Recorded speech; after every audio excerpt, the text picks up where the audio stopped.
by for Wyoming Hookin Huntin Outdoors with your host, Drew Kirby. Hey, this is Luke Combs. I am Morgan Wallen. I'm Riley Green. I'm Travis Denning. Hey, I'm Aaron Lewis. Hey, it's Luke Bryan. I'm Tim McGraw. What's up? This is Ian Munsick. Wyoming Hookin Huntin Outdoors. And we're back in 2024 with our very first Wyoming Hookin Huntin Outdoors, and we thought we'd bring Janet and Justin Benfit from Wyoming Game and Fish Department in because some stuff has really developed over the last few weeks since we have spoke. We kind of recapped the year, and then, Janet, Christmas and New Year's happened, so... You know, it's, again, the cliche, and I say this every year, and I'll say it again, just like everybody else. I don't know where the time goes. It just seems like yesterday we were talking about all of this stuff, and that was a full year ago. But here we are again after the new year. Hunting applications have started to open, and we're just trying to catch up, just like everybody else. How about you, Drew? Yeah, it was very eventful. I felt like I was a retired man, and I really enjoyed it. But also I got to do a little bit of hunting and be out and enjoy Wyoming's great outdoors in this excellent weather that we've been having that really kind of has spoiled a lot of people's elk hunts. But, you know, it's still fun. It all depends on where you were. You know, as I was traveling across the state over the holidays, I would go from 28 degrees to 61 degrees, back down to 18, all in one trip. So depending on where you were, it could definitely be a little bit chillier, or it could be a little bit warmer. So skiers are not happy right now. I know that. Yeah, or cold lovers, that's for sure. Yeah, exactly. Well, Janet, before we get on with Justin, I know that right before Christmas, there was a news story that broke about a case of chronic wasting disease in Area 122. And can you touch on that a little bit? Just give us an idea of the information. Sure. Drew, what you're talking about is the elk hunt area 122. And as you know, we do have every different big game species that we have different hunt areas. So, you know, deer have a different set of numbers and different boundaries than elk. And so we are talking about the elk hunt area 122 in this situation. And many years ago, when Wyoming was first diagnosed with chronic wasting disease, the agency made a commitment to the public that we would notify the public every time a new hunt area was confirmed positive for chronic wasting disease. If there was, you know, a hunter harvested animal, or whether it was more of a targeted kill that, you know, an animal was maybe showing those signs in that area, and we had a targeted, you know, euthanasia to have them tested to see what was going on with that specific animal. And the Wyoming Game and Fish Department has continued to keep that commitment to the public. And so what you were seeing, and it's interesting that this one was one that kind of caught the news of the media, that 122 was confirmed positive. And this was just a general notification. We do several of these a year. If you kind of look back through the media and take a look, and it's not a surprise. And Justin can add to that. You know, it was surrounded by deer hunt areas that were positive previously. It just maybe we didn't have the samples from that area to test positive before. So it is a commitment. It's not a shock, but it is. You'll continue to see the Game and Fish Department report on every positive new hunt area. So again, we'll have positives in other hunt areas that maybe have been previously confirmed, but if it has not been in the past, we put that information out. So if there would have been a CWD and a deer found there in that same general area, because it wasn't an elk positive case in that area, that's why we were notified. Because we had already had a positive mule deer or whitetail deer in that area. Yes. Okay. So basically it just is an information outlet. So just so everybody knows. Exactly. And as you know, chronic wasting disease is a disease that affects cervids. So in Wyoming, deer, elk, and moose. And so if we were to get a positive moose in some of these areas, we would be putting that information out, because at this time we only have one area that is positive on the western part of the state for moose. And so we would, those would kind of be new big steps across the map. But in fact, those areas may already have CWD with elk and deer. And obviously, if more questions about this, contact Game and Fish. And that's the best way if there's a question popping in your mind. And, as we talk about cycling through, we're still some hunt areas are open for some of the species, but we're already into the licensing application time, which it's hard to believe that it's already that time, but it is. That's right. January 2nd, it all opens up again. And so we just want to make sure that people are aware of some of the changes that have happened. Now, we talk a lot, and we will continue to talk about this over the next several months, because we do have, several months before all of the applications for residents have to be in when we're talking about elk. But right now, in the July 2023 commission meeting, some non-resident elk hunting areas were, what do you want to say, Justin? Passed, developed, put into place, and people need to know about this if you hunt with non-residents. What is the reasoning that people need to know? So I already know that, like me, I hunted in Area 48, and that happens to be in one of the newer non-resident regions. So that's in the western part. There's eastern part and a southern part. Those are the three regions for non-residents. So a couple things, Drew. First of all, really want to stress above all else, nothing has changed for residents with respect to elk hunting, a general license elk hunting or anything like that. A resident general elk license is still valid in any general elk area in the state. The reason why we're kind of having this conversation now is, like Janet just said, the application period opened on January 2nd, really for everything, but for non-residents applying for elk. And there's a fair amount of residents that still try to hunt with their non-resident friends or family, when the opportunities arise. So for non-residents, their application period is only open the month of January. So it closes on January 31st. Now, non-residents are allowed to modify or withdraw their application up until May 8th, after our commission finalizes our season recommendations in April. That's an important point, albeit a kind of a little tangent here. But the thing that folks really need to realize, the non-residents, is if they want to hunt a general license area in Wyoming, they're going to be relegated to one of three regions. And there's an eastern, a southern, and a western region. And these maps are all furnished on our hunt planner, which is on our website. So it's basically the way in which we manage non-resident general hunting opportunity for deer. They have to pick a region, and then they can hunt any non-resident or any general license area within that region to hunt. They still cannot hunt the limited quota hunt areas within that. So it's a change for elk hunters. Folks should just be aware of it, especially if you have non-resident friends or family that come to hunt and you want to hunt in one of those general areas. So really the difference is, instead of having the whole state to choose from, you have to choose from one of those three regions. That's correct. Absolutely. And then you can only hunt the areas within those three regions that are open to general license hunting. So those are listed on the website. And so just like Justin said, it is not the entire, eastern region that you're able to hunt. It is, only 2, 3, 6, 116, 126, and 129. And so there are still quite a few areas that are not going to be open, like 2. 2 is. Yeah, 2 like is. Sorry, 123. Area 7. That's a big one that people like to hunt. So if you have a general elk license as a non-resident, again, remember that non-resident key, you would not be able to hunt in Area 7. Right. So last year at this time, we talked with you, Justin, and we had weather already, some really big weather events. We had lots of snow and lots of cold temperatures in December. This year is a total 180-degree difference because we had a little bit of snow back in October, but then it's been really mild through here. So at this stage of the game, does this help the animals throughout the winter if it stays something like this? Considerably. Yeah. I mean, our wildlife can use a break. There's always a couple caveats with that, but we feel like our wildlife entered the winter in really good shape.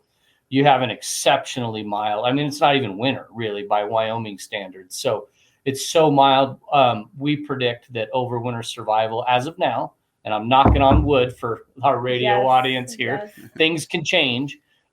Certainly, you know, some of our biggest storms occur in February and March and that sort of thing. Things can change, but they should be overwintering really well. And they went into winter in such good shape this year. We think survival is going to be pretty good, not just for adults, but even for fawns going into this winter. So how about in areas like Pinedale and Lander that have already had 4 feet of snow and some of these, you know, winter weather there, and they were already in pretty bad shape with some of the animal numbers from last year?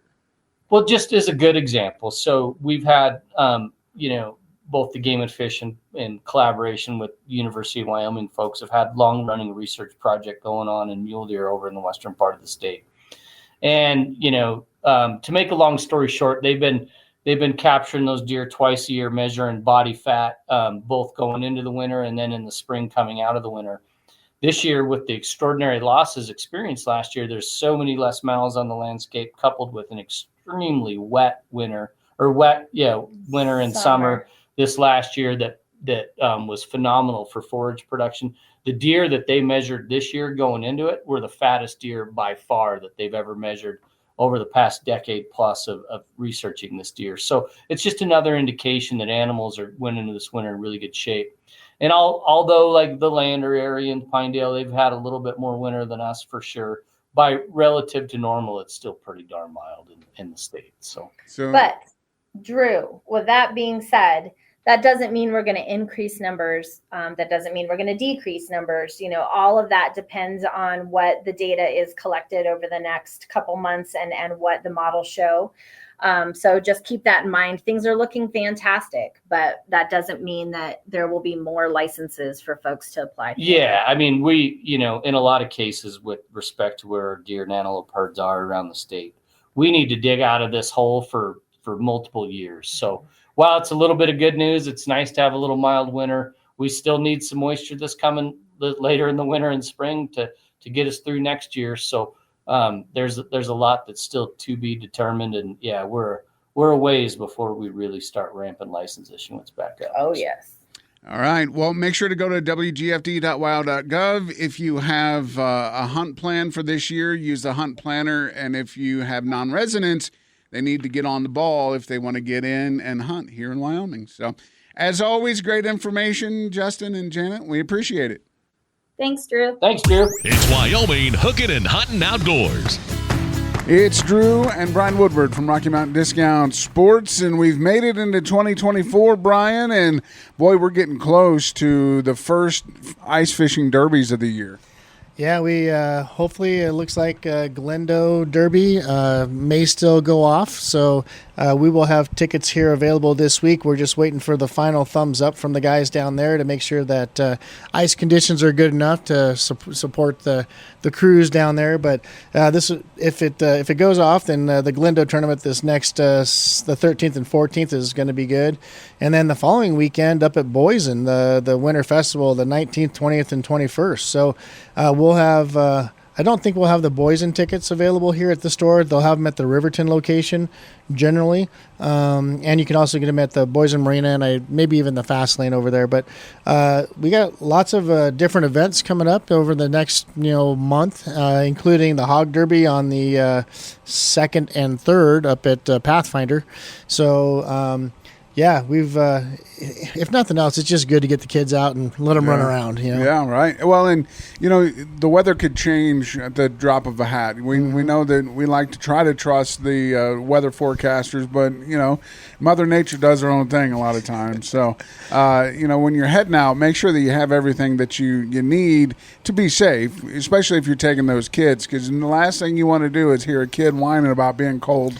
Yeah, well, keeping kids bundled up is good. Kind of a fun little trick is, especially if you have like a jet sled with you, get a sleeping bag and throw that in the bottom of the sled. Throw a couple hand warmers inside that sleeping bag, and if the kids get cold, they can just jump inside the sleeping bag and play their video game or whatever they're going to do, or take a nap. So have you heard much on ice conditions? I know that we had talked where Boise had been getting like negative temperatures. Yeah, I haven't really heard a whole lot lately. I know, a week ago, Boysen, Badwater, and Poison Creek both had anywhere from 10 to 15 inches. So if that kind of continues on, we'll see that 20 plus inches of ice, throughout Boysen. And it did cap over a week and a half ago or so. So, all those bays should be really good, should be fine. But again, it's hard to say. Like it's kind of like a weatherman predicting the weather. Like I don't want to say it's going to be sunny tomorrow, or to tell you that the ice conditions are going to be good, because it can change, like you said, in the flip of a dime. So be cautious when you're out there. Take a bar so you can check the conditions, drill a hole occasionally, see what that ice level is looking. But don't be that guy that just drives your truck out there and regrets that he threw his truck out there. Right, have to go buy a new truck on Monday morning. That won't go over very well. Nope. Last year we ran through the levels where I believe 4 inches is one, and then it's like 30 feet for Godzilla. Right. Yeah. Something along those lines. So, making sure that you're aware of the safety levels is always a good idea too. Yeah, and I think most of us have lived around here long enough, and again, don't go by yourself, and try to take a buddy with you, and make sure that you're prepared in case something does happen. But an extra change of clothes is always a good idea. Sleeping bag is a good idea if someone does happen to go through. You're gonna have to try to get them warmed up as fast as you can, and sometimes that's not the easiest thing to do. So, Mr. Heaters, a lot of that stuff that just kind of keep that trip pleasant for you while you're on the ice. Of course, we've got a lot of wind typically on these reservoirs, so a nice ice shelter where you can break the wind, a little buddy heater. Maybe you bring a jet boil and some Mountain House freeze dried stuff, and get a warm bowl of chili in you. That tends to warm a guy up pretty quick. Well, and the good part about it is you can come into Rocky Mountain Discount Sports and get all of that stuff because you've got it right on the shelves and ready to go. Yeah, and that's that is one of the nice parts that I feel, especially I've worked a lot of retail in my years, and a lot of times we've been dictated by corporate of what has to be carried in the store, and we really try to cater to things that are going to be important for our region and for our area. So every once in a while I get somebody that comes in wants a fishing pole for paddle fishing. Well, we don't have a lot of paddle fishing around here, right? But I might have one choice for you. But in terms of like trout fishing, walleye fishing, snowshoeing, things that we do locally, regionally in here, we're going to have a good selection of pretty much everything you're going to need. And we've talked before about the website and how convenient it is, where you can go on there and find what you're looking for, but also you may not find in the store what's online. Yeah, the nice part with the website is it does give our customers the opportunity to see a lot of our shooting sports in terms of the ammo, the guns, the hearing protection, all that type of stuff. But it doesn't do a very good job with like our fishing and camping categories, and it doesn't do anything with clothing. So if you're looking for a Garmin Panoptix fish finder, you're not going to find it on there, but we do have them in the store. So where the website fails us, feel free to give us a call. We'll do the digging around at the store. We'll get back to you. We'll let you know what we have and what the options are. But don't trust the website 100% in terms of like everything that we have. Mm-hmm. Feel free to give us a call, and we'll do the running around for you. So we're to the point of 2024, where a lot of the hunting seasons have just ended, and there's still bird hunting, and you can even get out and see Bob at Riverbend. That's always a good option for a couple more months. Yep, took the puppy out there last week and chased around some pheasants, and the puppy's coming along really nicely. Had a good mix of pheasants and chuckers, and so we had a blast. I mean, it was great weather, very little snow, maybe an inch on the ground type of stuff, just comfortable. And what's crazy, and we've talked about this before, but there's a lot of times where the wind's just howling here in Casper, and you get past, the narrows out there, and all of a sudden it's nice and calm. So again, if you're planning what you're going to do based on the weather conditions, you'll never do anything. So, get out and explore life and go do something. And stop in here at Rocky Mountain Discount Sports before you head out and do it. Make sure you're prepared.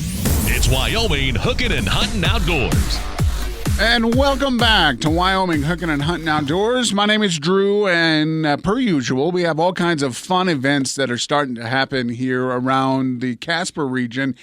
And one of those is with the Mule Deer Foundation of Wyoming. I talked to my friend Sean Blazak just yesterday, and we're talking next week. He'll be on the show to talk in more depth about things that are going on, but you can start buying your tickets and your tables to become a sponsor to help mule deer in Wyoming. This organization is one that I've been working with for a couple of years since I really got to Wyoming and talking with Sean to see what they do. And boy, they do a lot of boots on the ground work to help with conservation, to help with all different aspects, fence projects and having a habitat, working on habitat around Wyoming to increase the population and the health of mule deer. And when you help mule deer, you're not just helping mule deer, you're helping elk and antelope and whitetail and turkeys and pheasants and all different kinds of wildlife benefit from each of these organizations. And if you've been around at all, you know that there are a lot of these organizations that are really functional, and they do a lot of things, like the annual banquet that's going to happen on January 27th. It'll be at the hangar here or over in Bar None. 5 o'clock is when it starts, and they have different levels of tables and tickets. And also that night, you'll be able to try out the Mule Deer Foundation's beer. They've teamed up with a Wyoming brewery, and they'll have that on display and have some to drink that night. They've got lots of great packages that they're going to have auctioned off. There's different ways for you to win trips and prizes throughout the night at this big event. It's, again, the Mule Deer Foundation's annual banquet here in Casper. If you're not sure of some of those things, I would go over and check out their Facebook page, which is MDF Wyoming. That's where you can go find out about the Mule Deer Foundation on Facebook, and go to muledeer.org to go to the website. So, again, next week we'll talk to Sean, get more details, and put the crosses on the T and the dots on the I for that. But now my buddy Jim Crowley, and I've had Jim on the show quite a few times over the years, and he's an outdoor lover and an outdoor teacher to so many kids in the Midwest, and travels up and down the country, really, to do some hunting and fishing, and he loves every day. And Jimmy, you and I go back years and years and years, way back when it was hookinhuntTV.com, but now you're at JimCrowleyOutdoors.com, and life is really evolving for you in the outdoor world. It really is. I mean, you and I were talking before the show started about, and I just actually did an interview last week with somebody talking about, when I first started in the outdoor industry, it was because of fishing, and my tournament fishing led me to getting into television. And I remember back then when you'd write a newspaper article, you'd go fish a tournament, they'd put your name in the paper if you did well, and somebody would see you on the TV show that I was on at the time, and that was your publicity. That was it. Now, I'm doing this interview from the studio that is in my house. I am constantly creating video and stuff from video that we do when we're out on the water, or with seminar season coming up with sports shows. We'll be doing video stuff there. It's constant content creation all the time now for all the companies I work for. And I never thought when I got into this business, this will be the 31st year in the outdoor industry. I know. And I never thought it would evolve into this. And it's just amazing that the people I've met and the things that have changed and the way you can put information out there. We are definitely in the information age, and it's changing literally hour by hour, much less day by day. And so it's a pretty exciting time right now, but yes, it has definitely changed. So, Jimmy, you have, and I have been doing this since 2009 together. We started on a Friday morning 90-second segment And then that led us to doing a show just like the one that I'm doing here and that you're doing there in Illinois. And we've had an opportunity throughout the years to keep in contact to, I consider you one of my closest friends. And I know that we've kind of followed our journeys together. And you branched out, I guess, you were doing the Hook and Hunt TV where you were doing a little bit of hunting, a little bit of shooting, and then you were doing a little bit of fishing, and then you were doing the whole cycle. But that kind of got a little bit too much for you because I would assume that life wasn't as enjoyable in the outdoors as it was when you're constantly having to record a show and do a show on the things that you love, but you can't really enjoy what you're doing. Well, yeah, and you've known me long enough. I mean, we had the radio show together for 9 years. I mean, we've spent a lot of time together. And as much as I love to duck hunt, as much and fishing, my dad started me at 3. And so I've done that my entire life. But before all this media creation came about, we made the decision, 6 or 7 years ago that something had to change. And the reason it had to change is because it was always work. And as much as I love what I get to do, I wanted some time where there wasn't a camera in my face. Now, some people are like, oh, listen to it. I don't mean it like that. I mean it like sometimes you just want to spend time with your friends. You just want to spend and as much as there's one of my best friends is my cameraman, has been my cameraman for years, Kirk Igems. As much as we duck hunted together too, we're always thinking about trying to put a show together. Well, we did that for 9 months doing a fishing show. And so when the opportunity came with Wired to Fish TV to just do fishing and fishing related content, I'm still working 12 months out of the year working on that content. But now there are times when I can get away. I love to shoot clay targets. I love sporting clays. I love skeet. Now I can do that. I don't do it with a camera in my face. Even though I'm a shotgun instructor, I still love teaching people when the opportunity is there. But now that's more of a relaxing time when I go. I'm like, hey, this is great. I don't have to be that. I can just be I can just be fun. I can just have fun and shoot with my buddies or help, a younger person out, whether it be a male or female, to help them learn to shoot. Or when we go duck hunting, it's just the guys going duck hunting. And it's a really nice mix. I think when you have a balance in life, and I know we've heard this before, but a balance in life is important. And sometimes doing what you love, you also need to get away from a little bit. So I really like what it's evolved into. And what I want to point out too is when you started in this, you were also working a full-time job. So you were working for the city of Bloomington. Yeah. And then what was it? Has it been 5 years? Since I retired, it'll actually be 5 years this May. So I left my job early when the economy was really good. I basically froze my pension because I'd been in the outdoor industry all these years anyway, but I really wanted to push hard.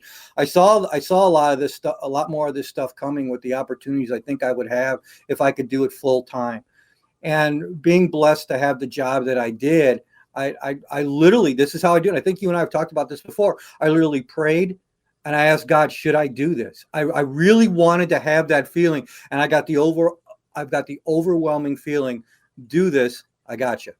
Wow. And when we did it, and when I did it, it was a leap of faith that I took into that has branched into so many more things, so many more people to meet, and smiling a lot more. I don't know if that sounds corny, but it's just been a really, really rewarding time when I trusted where I felt God was leading me. And I really, truly, really enjoy what I get to do now. Jim, you've known me long enough. You've been on my journeys and you've seen where I've gone around the country. And hunting and fishing in the Midwest is big, but not as big as it is in Wyoming. There are more opportunities, Jim.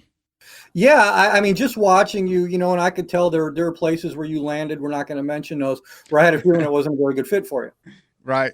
Because I could tell in your attitude. I could tell just by looking at you that, and when you found here, I could tell. I mean, it was 2 weeks after you were there, and I mean, your smile was beaming. You're like, "This is going to be cool, dude," and it's obviously worked out well. And I'm sure your audience loves it because you've continued to grow there, and it's because you found a niche where you're really, really good at. And it's been really it's been really fun for me to watch the progression that you've come, watching where you are and how much more it's going to grow, and how good I honestly feel from what I've seen that you're doing for the community. It's really cool. It's really cool when things like that, especially when people are your friends in the outdoor industry and land in something where they fit, because to me, that changes everything. It just, Right. it makes everything that you already enjoy doing better. Well, Jim, you're going to have to come visit, obviously, because I've got a freezer full of elk that, I made my first elk jerky. Okay, I'm leaving. Yeah. Hop a plane and come on out, I guess.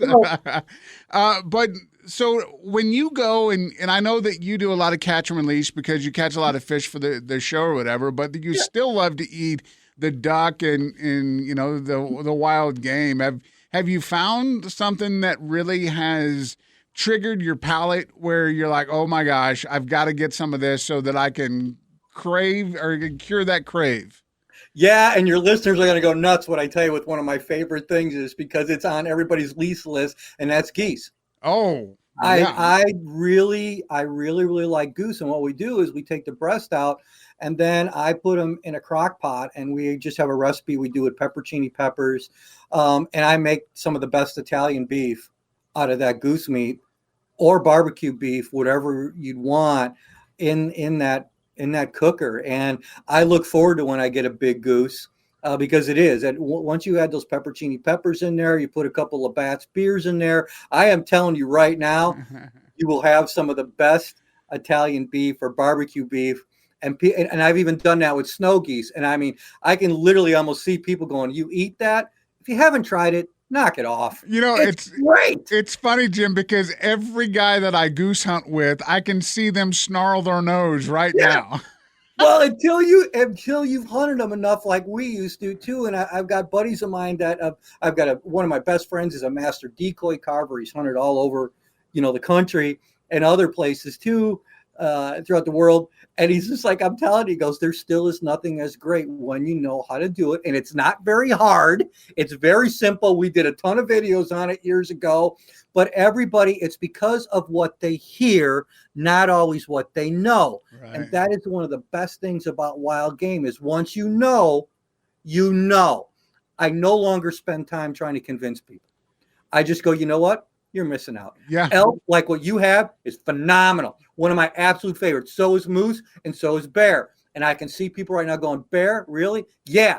I've hunted them in Manitoba where they're not eating garbage, where they're eating their surrounding stuff, and it can be very, very good hamburgers, and some steaks are very good on the grill. So until you've done it, if you judge it, you're missing out. That is true. So Dan's Meat Processing here made up some sticks for me out of my elk. Oh. And so I took some of it back to Illinois, and I gave one to one of my friends, and she took it, put it on her tongue, and said, nope, didn't even eat it. And I'm like, what are you doing? How you can't do that? Oh, Jim. I have goose sticks in the freezer right now that have their cheddar and jalapeno. And everybody likes wild game, likes cheddar and jalapenos. They're just about everybody. And you try one of those, you'd have no idea it was goose. You would think it was venison, or you would think whatever. And you're like, oh, no, that can't be possible. Okay, I'm not going to convince you. Yeah. I just know I got a freezer full of it, and every chance I get, I add more to it because it's good. Absolutely. Jim, hang on just a second. We're going to take a break and come back. And I know you've mentioned this, but education is very important in the outdoor world, and we'll get into that in just a couple of minutes. It's Wyoming Hookin and Huntin Outdoors. Welcome back. It's Drew, along with my good friend Jim Crowley, and I'm going to say great friend Jim Crowley. We've been friends for a long time. We almost are graduating high school, I think, at this point.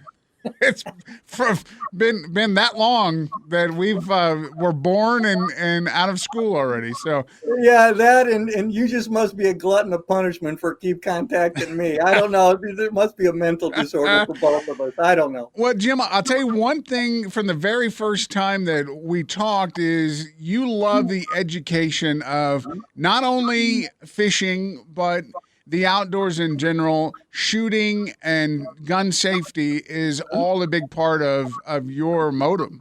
Yeah.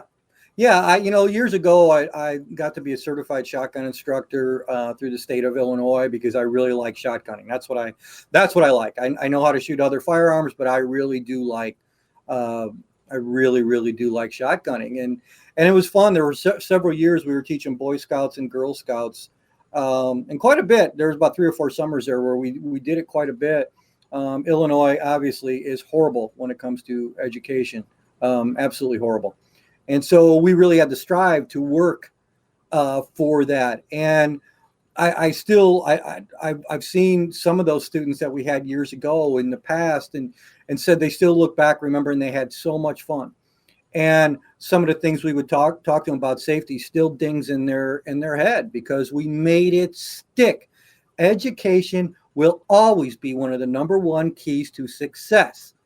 And both shooting and fishing, I've always tried to do my best to pass on what we know so those sports grow. And I think that every person who learns has a responsibility to pass that on a responsible way. But I can't speak for everybody else. All I can do is speak for myself. And so that every occasion that I get, whether it be going to high school, collegiate events, whatever, to talk fishing or whatever the case may be, I want to make sure I do my absolute best to take what I know and give it to somebody else who hopefully can even take it farther than that. That's the goal. Which I know here in Wyoming, we have an organization called the First Hunt Foundation, which I know that they have them all across the country. And what you do is exactly what they do. They want to take that young kid or the single mother, and they want to educate them on how they can expand their knowledge of the outdoors. And I know that you have never turned a person away that has asked you a question. You will stay long at any of your seminars, or if there's a kid that is looking at fishing rods at Bass Pro or somewhere like that, you'll go up and you'll help them just because you can tell what they need. Yeah, it's I've looked at it this way. If somebody, and I've always, in the position that I've been put in, that I've been blessed to be in, if somebody takes their time to email me or ask me a question, I'll be damned if I'm not going to take the time and answer them back. Right. I will answer every email that somebody sends me, unless for some reason that I don't see it. And sometimes on social media, those can squeak by. It has never been. It will never be intentional. Usually one way or the other, I find out if somebody's trying to contact me, and I will do it. At sport shows, that's part of my job. It's one I look forward to very much, is when somebody comes up and asks me a question, because I've been very honest with everybody. If I don't know the answer, I'm going to find it out for you. I've went so far as to take people's emails and go, you know what? I don't know. I'm not going to blow you smoke, but I know somebody who does. Give me till Monday or Tuesday, and I'll get back at you. And to the best of my recollection, I've never failed. I've never failed on that promise. If people are going to take their time to spend some of their time with me, I'm going to make sure that I'm going to do the best, that it was worth their time. And what you've done with Jim Crowley Outdoors now is you expand into Slick Fish Radio, and that kind of is an educational thing too, because not only are you chatting with anglers or outdoorsmen that have a great history and success stories, but you're helping those that are watching learn how to better themselves by talking to these outdoor experts or enthusiasts. Yeah, it's fun. My Slickfish Radio is really branched into something pretty cool, because I get the opportunity to talk to people in the industry, whether it be a small bait company or a big pro. And I never script anything. I think you and I would do that. We really never scripted anything when we had the interview. We did our research. We knew what we wanted to talk to people about, and then we just kind of let it go. I want it to be a conversation with the individual that the audience can listen in on and participate and ask questions and get answers. Because again, I'm going to say education and entertainment kind of go together. And if you can inform somebody and be entertaining in the aspect, you've got something that maybe they're going to remember and hopefully that they're going to benefit from. So that's always how I've tried to approach that. And honestly, I think I learned that way back in the day when you and I were working constantly together. Information and entertainment are both important. You have taken the Slick Fish Radio that you are, given the knowledge of fishing, and you've gone to another platform a little higher, and you've been on Wired to Fish for 3 years now. This is the third season, and that's even expanding a little more than it had been. Yeah, it's kind of crazy. When we started, they had 6 or 7 streaming stations, and Wired to Fish TV's only been around for about 4 years. Well, about a year into it, I was fortunate enough to get hooked up with those guys, and we went through that. And the first year was pretty much of a learning process. The streaming TV is like the Wild West. You really don't know where you're going to end up all the time, right? And so then we added more stations, and then we got Fubo, and we got Plex, and Plex is a free app. Well, then we just recently added Sling. And Sling, just about everybody who's on streaming knows what Sling is. It's a pretty big station, and I know they're actually in talks right now with a couple even bigger ones than that. And it's really interesting because my show went from 2 or 3 days a week to now all 7 days a week. Jim Crowley Outdoors on there. And now for 2024, they've added Slick Fish Radio on there. I think I'm on my 5th episode coming up here of Slick Fish Radio on Wired to Fish TV. So it's been a really interesting platform to learn to grow with and watch it expand. And I'm excited to see where it continues to go, because now more and more people are starting to see this. And I've got the only original programming on the channel right now. So I film all my shows the same year that it's on. I don't do them the year before. So our audience retainment and people that interact with us is even growing because of that. So it's been a learning experience, but it's been a lot of fun. Which, one of the great things about your show is you're not just out throwing fish. Like if you wake up on a Saturday morning and flip on Fox Sports or something like that, you're watching the Bassmasters and all this, where they're not giving you the step-by-step tips on what you just did.